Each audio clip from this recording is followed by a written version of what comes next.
Hey Fabric users! In this video, I'll be showing you the Accessing IPv4 Sites from IPv6 Nodes notebook. In the Fabric API examples, this notebook is under the Experiment Configuration section. First, let's see what resources are being used in this notebook.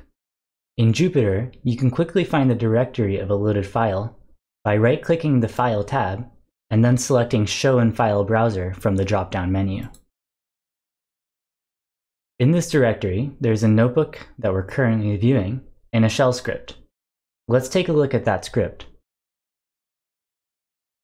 This script sets up 3 DNS servers, allowing the use of NAT64 handoff protocol. This will give our IPv6 node access to certain IPv4 services like Github.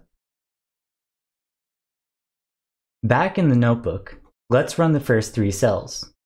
This will create a simple slice with one node, specifically an IPv6 node. The sites we set to avoid here in this notebook, TAC and MAX, are both IPv4 sites.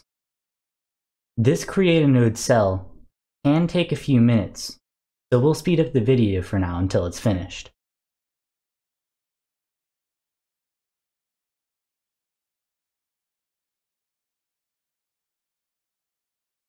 Now, our slice is up and running. After getting it from Fabric by name, we will upload the shell script from earlier to our node using the node's upload file method, and then run it using the execute method. For more details on this procedure, please check out our notebook and tutorial called Upload and Execute Scripts. Once NAT64 has been set up on our IPv6 host, we'll be able to run Github and clone a copy of the Jupyter examples repository there. Now that you've finished this experiment, if you don't need the node for anything else, please delete your slice to free the resources for other users. We hope you found this tutorial helpful.